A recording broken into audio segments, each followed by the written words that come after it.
Part 1. The Forgotten Warrior. The afternoon sun cast long shadows across the Hindu Kush Mountains of Afghanistan, 2010. Staff Sergeant Sarah Martinez lay perfectly still on the ridge, her weathered ghillie suit blending seamlessly with the rocky terrain. Through her scope, she watched the Delta Force unit moving into position in the valley below. Her job: provide overwatch, eliminate threats, ensure extraction. Simple. 6 hours without movement had numbed her limbs, but her mind remained razor-sharp. The radio crackled. Hawk 1, this is Bravo 6, target compound in sight.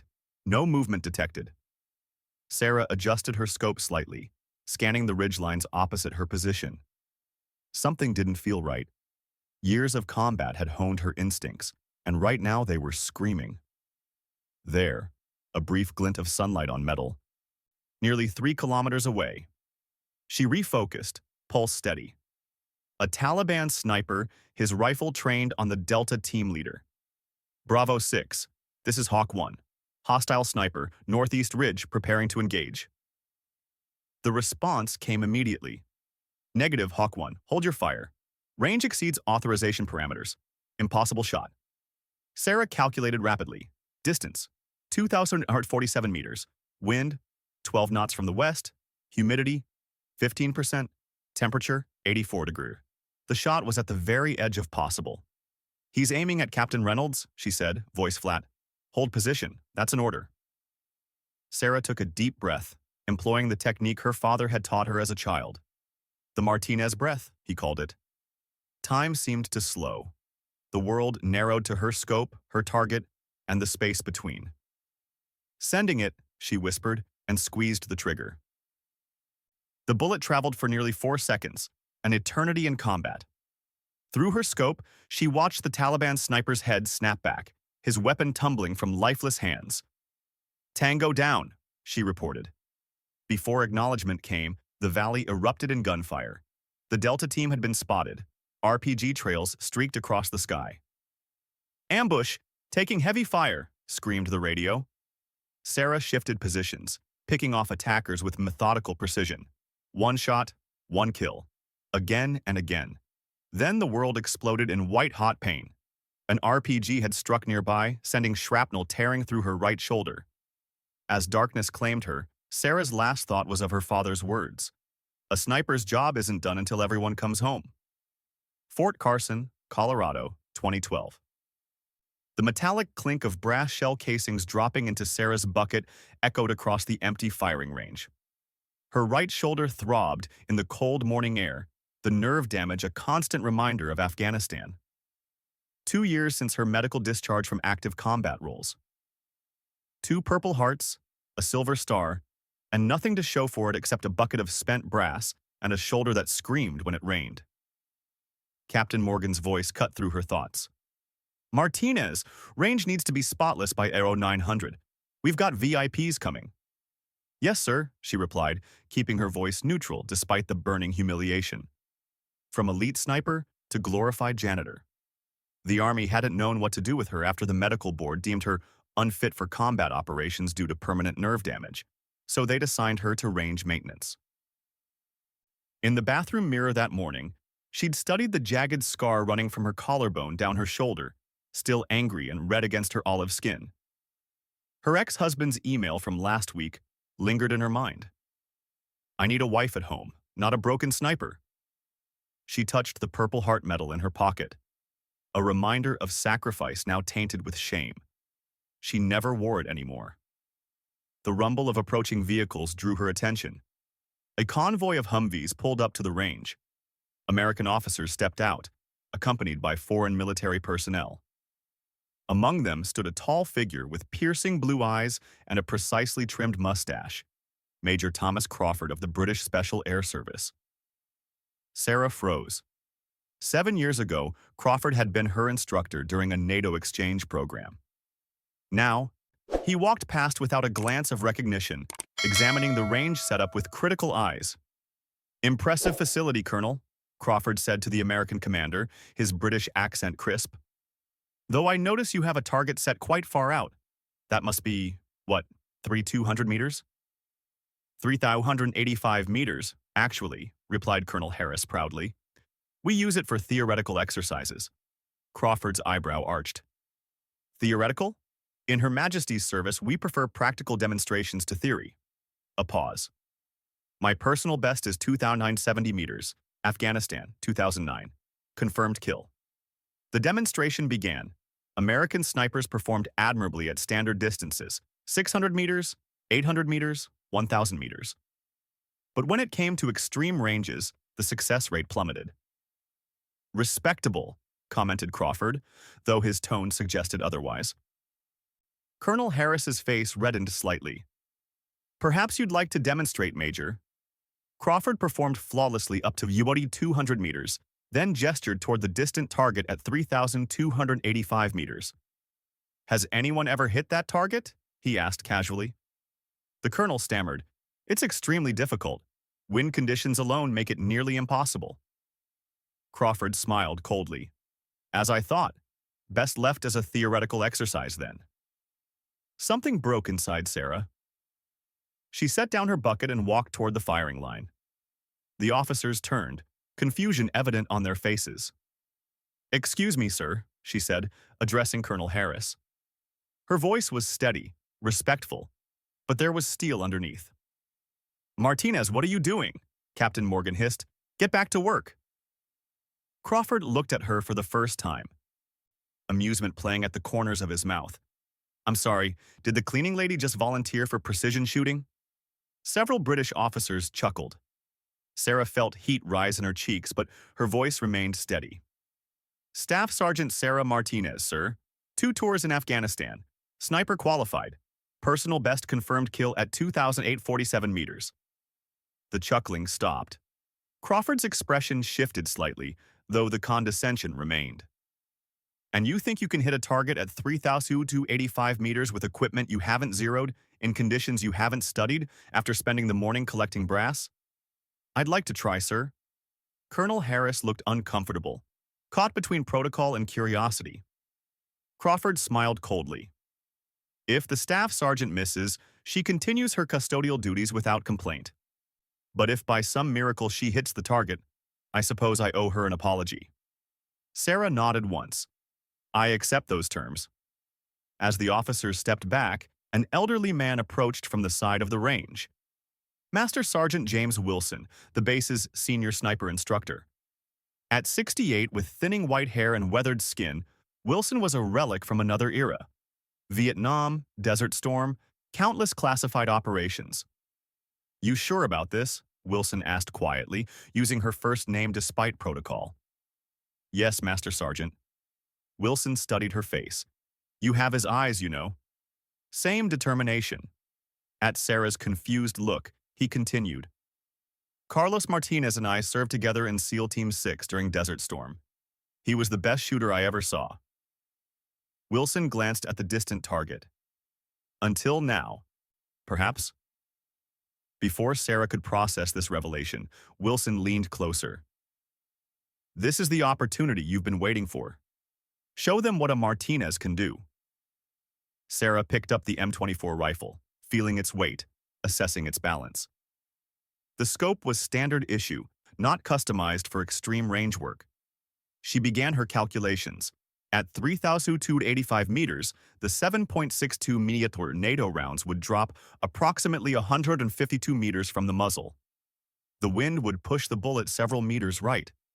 Temperature, humidity, barometric pressure, all factors she computed with practiced efficiency. Whenever you're ready, Staff Sergeant, Crawford said, impatience evident. We don't have all day. In my experience, he added loudly enough for everyone to hear, the most dangerous thing on a battlefield isn't the enemy. It's an overconfident soldier who doesn't know their limitations.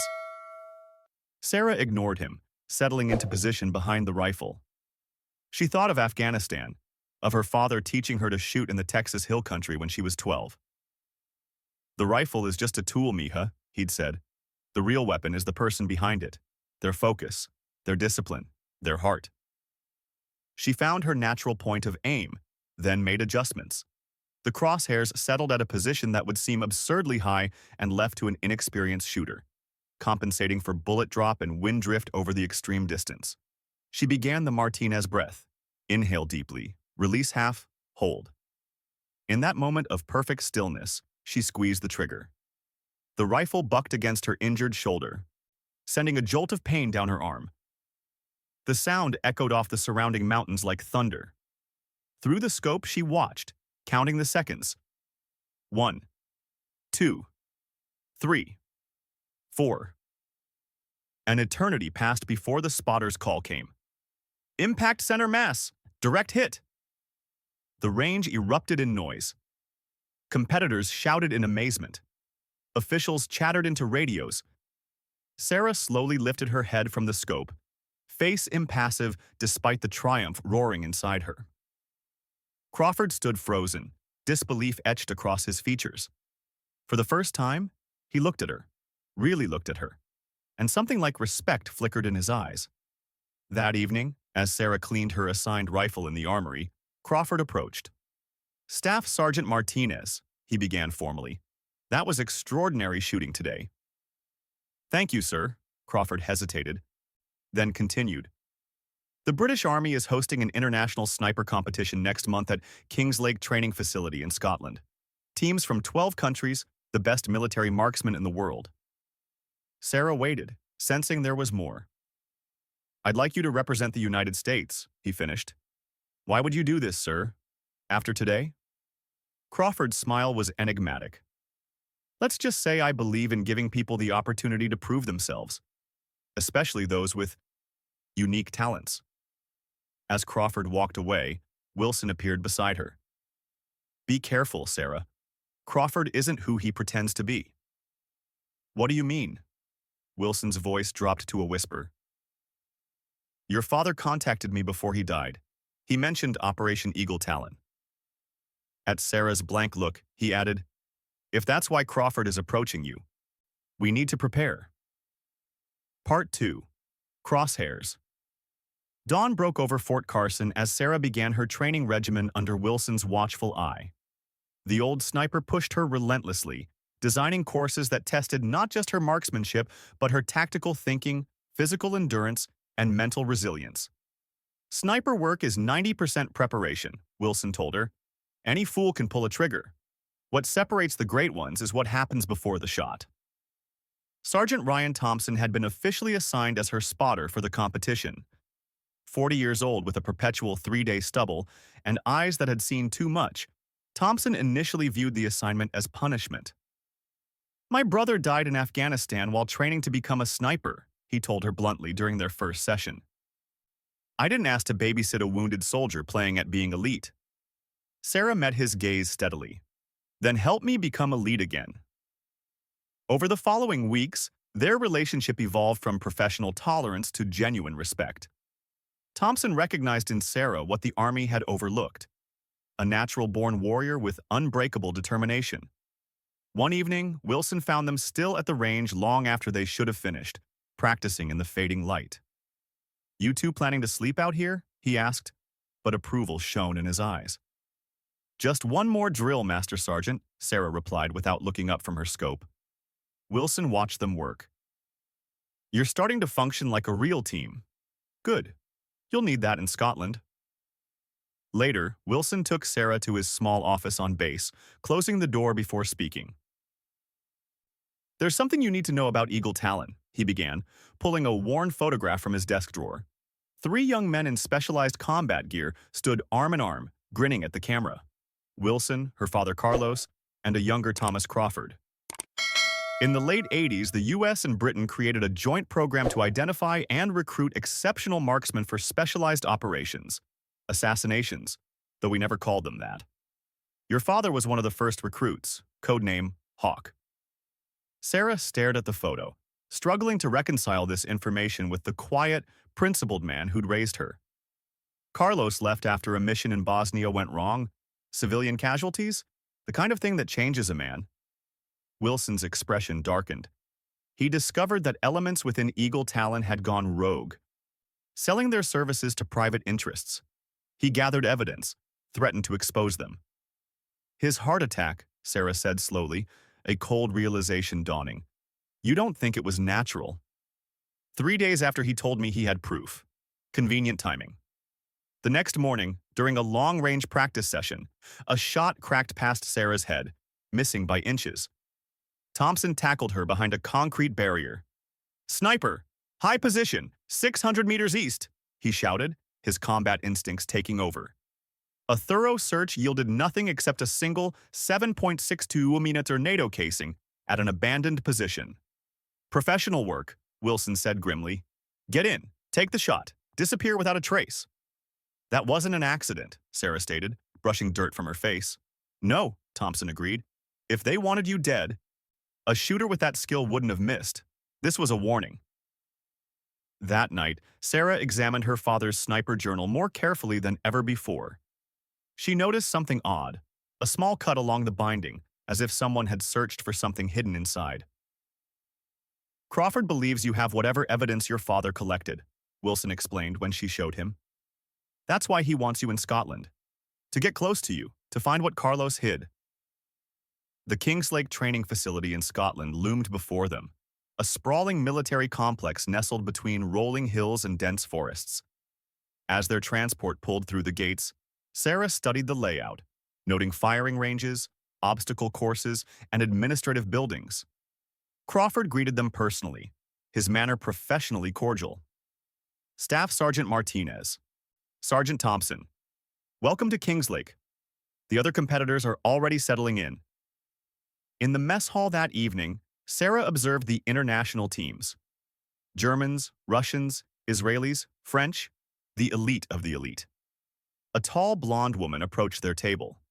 "You must be the Americans," she said, her English carrying only the slightest Swedish accent. "I'm Captain Elise Berg, Swedish Army Ranger Battalion." Sarah stood to shake her hand. "Staff Sergeant Sarah Martinez. This is Sergeant Ryan Thompson." Berg smiled, though it didn't quite reach her eyes. "I've heard about your shot at Fort Carson. News travels fast in our circles." As they ate, a broad-shouldered man with cold eyes approached, his Russian military uniform immaculate. "Americans," he said with a sneer, deliberately bumping Thompson's chair. "Always bringing their damaged goods to compete." "Major Dmitry Volkov, Russian Spetsnaz," Thompson muttered as the man walked away. "Rumored to have been involved in some of the bloodiest operations in Chechnya." Later that night, Berg found Sarah alone on the facility's perimeter track, running despite the late hour. "We need to talk," Berg said, falling into step beside her. "Somewhere private." They found a secluded corner of the base, away from surveillance cameras and potential eavesdroppers. "I work for Swedish military intelligence," Berg revealed. "For the past year, we've been investigating a series of high-profile assassinations across Europe. The targets varied: politicians, business leaders, military officials, but the methodology was consistent. Long-range precision shots that could only have been made by someone with exceptional training." "Eagle Talon," Sarah guessed. Berg's eyes widened slightly before her expression returned to careful neutrality. "Then you know the danger. We believe Crawford is running a shadow operation, selling Eagle Talon services to private clients. One of the victims was an investigative journalist looking into military black ops." "Why tell me this?" "Because tomorrow, when the competition begins, you need to understand what's really at stake. This isn't just about shooting targets." The first day of competition featured static shooting at known distances. Sarah performed well, but noted that many competitors had advanced equipment, custom rifles with ballistic computers and electronic scopes that looked more like aerospace technology than traditional sniper systems. By day's end, Sarah had secured 5th place overall, behind Berg, Volkov, a British sniper named Davis, and a German marksman. In the armory that evening, Lieutenant Davis approached as Sarah cleaned her rifle. "Struggling with the standard issue equipment?" he asked, his tone not unkind. Sarah shrugged. "It gets the job done." Davis gestured to his own rifle, a sleek, modern system with an electronic scope and integrated ballistic computer. The L-115A4, latest development, calculates range, wind, temperature, humidity, even barometric pressure. Takes most of the guesswork out of long-range shooting.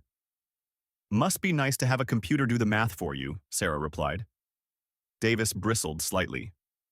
It's not about making things easier, Staff Sergeant. It's about maximizing effectiveness. In combat, every advantage matters. In combat, you don't always have perfect equipment. Sometimes you have to rely on skill and instinct. That night, Berg, along with a German competitor named Hans Müller, met Sarah and Thompson secretly. We've intercepted encrypted communications, Berg reported. Crawford is planning what he calls a demonstration the day after the competition ends. We believe it's an assassination, Mueller added, to prove capabilities to a potential client, an international crime syndicate. There's more, Berg continued. Your father's name, Carlos Martinez, appeared in the communications, linked to something called the Librarian Files. Sarah's pulse quickened. My father documented everything. We called him the librarian in our family. Crawford believes you have these files, Thompson concluded. That's why he brought you here. Sarah examined her father's journal again, focusing on the sequences of numbers labeled as wind correction factors. They didn't match any ballistic calculations she knew. These aren't correction factors, she realized. They're some kind of code. The next day brought the ultimate challenge, the extreme long-range event at 3,500 meters. The morning dawned with light rain and gusting winds, brutally difficult conditions for precision shooting. Ladies and gentlemen, Crawford announced to the assembled competitors and press, today's event will test the very limits of human capability and modern ballistics. One by one, the world's best snipers attempted the nearly impossible shot. Most missed completely. Volkov came closest, his bullet striking the outer edge of the target. When Sarah's turn came, she blocked out everything, the spectators, the pressure, even her throbbing shoulder. There was only the rifle, the target, and the space between. She calculated, adjusted, breathed, and fired. 4 seconds later, her bullet struck dead center. The range fell silent, then erupted in astonished chatter. Crawford approached, his expression a mixture of shock and calculation. Extraordinary, Staff Sergeant. Truly extraordinary. I'd like to speak with you this evening. My office, 2100 hours. Sergeant Thompson is welcome to join.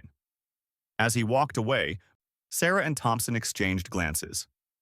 The moment of truth was approaching. Part 3. The Final Shot. Crawford's office was spartanly furnished, with military precision evident in every detail. 2 men in civilian clothing stood beside him. One American, one British, both with the unmistakable bearing of intelligence officers. Staff Sergeant Martinez, Crawford began without preamble. Your performance has been exceptional, the kind of skill we look for in very specialized operations. Sarah kept her expression neutral. Thank you, sir. I'll be direct. We're offering you a position with a joint US-UK Special Operations Unit, one that operates outside the traditional military structure, focusing on high-value targets that require unique skills. Eagle Talon? Sarah said flatly. Crawford's eyes narrowed slightly. You've been briefed. What kind of targets, sir? The kind that threaten global security but can't be addressed through conventional means, the American civilian explained. Terrorists, arms dealers, rogue military leaders, individuals whose removal would save countless lives. Assassinations, Thompson stated. The British civilian frowned. We prefer targeted interventions. And why approach me? Sarah asked. Surely there are plenty of qualified snipers who haven't been medically sidelined. Your injury is precisely what makes you perfect for this role, Crawford explained. You've been disregarded by your own military, pushed aside despite your extraordinary talents. We're offering you a chance to continue serving, to make a difference. Sarah considered her next words carefully. My father was involved in something similar. Wasn't he? Operation Eagle Talon? The atmosphere in the room changed instantly. Your father was one of our best operatives, Crawford confirmed after a moment, until he became disillusioned with the program's objectives. He discovered you were selling your services to private interests, Sarah pressed, using Eagle Talon operatives as assassins for hire. Crawford's face remained impassive. Your father had concerns about certain operational decisions, concerns that, unfortunately, he chose to document extensively. The Librarian Files, Sarah said. Crawford nodded. Carlos Martinez kept detailed records of every operation, every target, every client. Records that, if made public, would compromise national security and endanger dozens of operatives still in the field. And you think I have these files? We know your father entrusted something to you before his death, something he considered insurance against unfortunate accidents. Sarah thought of her father's sniper journal. I don't have any files. Crawford studied her face. Perhaps you don't realize what you have, Staff Sergeant? The information could be hidden, coded in ways not immediately obvious. If I were to consider your offer, Sarah said carefully, what exactly would it entail? Relief flickered across Crawford's face. A new identity, specialized training beyond anything you've received before, operations anywhere in the world where your skills are needed, complete autonomy in the field, and of course, compensation well beyond military pay scales. And if I refuse? The temperature in the room seemed to drop several degrees. That would be unfortunate, the American civilian said softly, for everyone involved. The threat was clear if unspoken. I need time to think about it, Sarah said. Of course, Crawford replied. Take the night. We'll meet again tomorrow after the competition's final events. As they left the command center, Sarah and Thompson maintained silence until they were well away from any possible surveillance. They're going to kill you whether you agree or not, Thompson said bluntly. Once they get what they want, you become a liability. Back in their quarters, Sarah examined her father's journal once more, focusing on the number sequences. My father used to teach me codes when I was a kid, she said. This doesn't look like standard wind corrections. Thompson produced the Army Sniper Field Manual from his bag. Book cipher, page numbers, paragraphs, words. Working methodically, they began decoding the first sequence. Slowly, a message emerged. Evidence against Eagle Talon operatives in private assassinations hidden on secure server. Access code, Hawk's Nest, 1991. Contact William Wilson if I don't return. Trust no one in command. William Wilson? Thompson asked. Must be James Wilson's brother, Sarah realized. A quick internet search confirmed their suspicion. William Wilson, former intelligence official, was now a prominent advocate for increased oversight of military special operations. And he was scheduled to give a keynote address at the International Security Conference at Edinburgh Castle the next day. Berg confirmed their findings when they met secretly.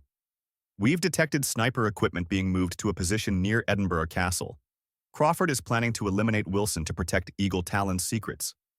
And blame it on a terrorist faction, Thompson added. Sarah made her decision. I'll accept Crawford's offer, publicly. Keep him thinking I'm on board while we find a way to warn Wilson and access my father's evidence. The final day of competition featured a tactical course combining movement and precision shooting. Sarah performed flawlessly, winning the event and securing second place overall in the competition. As planned, she approached Crawford afterward. I've considered your offer, sir. I'd like to accept. Crawford's smile was genuine for the first time. Excellent. We'll begin preparations immediately. With Crawford distracted by arrangements, Sarah implemented the next phase of their plan. During the awards ceremony, she positioned herself near a fuel storage tank on the facility's perimeter. When the moment was right, she fired 2 rapid shots, one puncturing the tank, the second igniting the leaking fuel. The resulting explosion created chaos across the facility. In the confusion, Sarah and Thompson slipped away, making it to the perimeter fence and beyond. They borrowed a vehicle from a local farm and headed toward Edinburgh. At Edinburgh Castle, they found William Wilson preparing for his address. Initially suspicious, his demeanor changed when Sarah mentioned her father's name. Carlos Martinez warned me about Eagle Talon years ago, Wilson said. I've been gathering evidence ever since, but I was missing the direct link to the assassinations.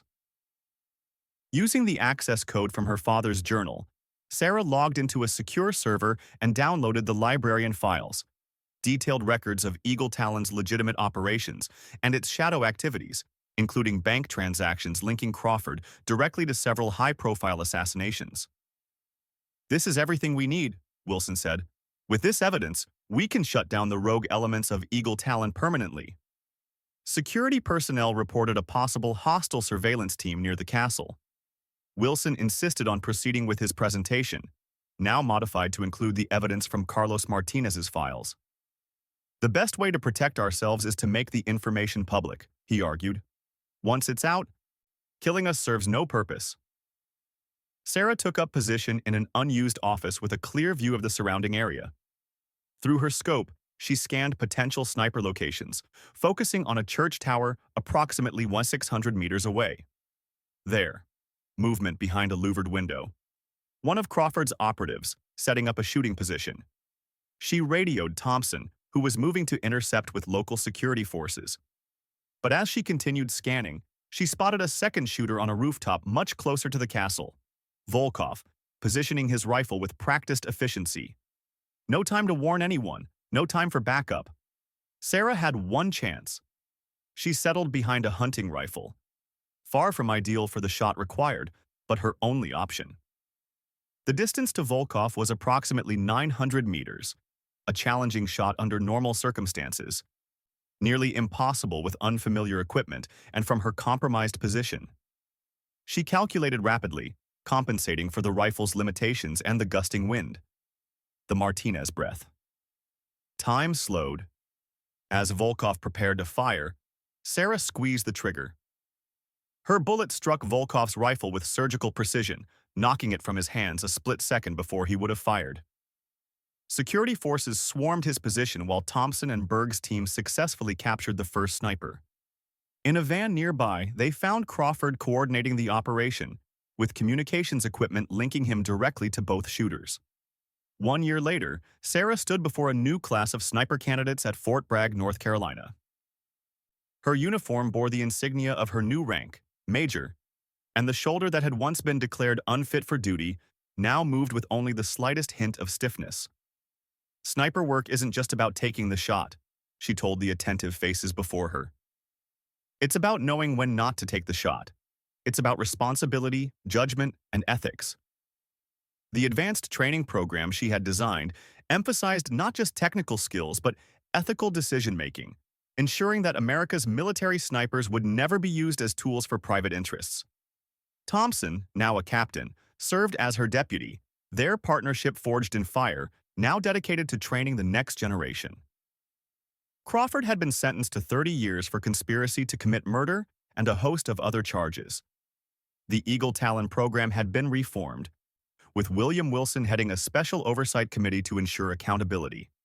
As the day's training concluded, Sarah walked to the farthest range where a single target stood at 3,285 meters, a quiet tribute to the shot that had changed everything. She touched the pendant she wore around her neck, a single rifle shell casing polished to a high shine, the first one her father had ever let her fire. "My father used to say that spent casings tell a story," she told the class gathered around her. "They mark where we've been and what we've done. Make sure your story is one you can be proud of." The Purple Heart medal now rested proudly on her chest, no longer a symbol of shame but of sacrifice and resilience. Sarah looked out at her students, the future of military precision shooting, and felt a deep sense of purpose. The path that had led her here had forged her into something unexpected but undeniable, a warrior, a teacher, and a guardian of standards that went beyond mere marksmanship. "A sniper's true skill," she said, her father's words flowing through her, "isn't just knowing when to take the shot, it's knowing why.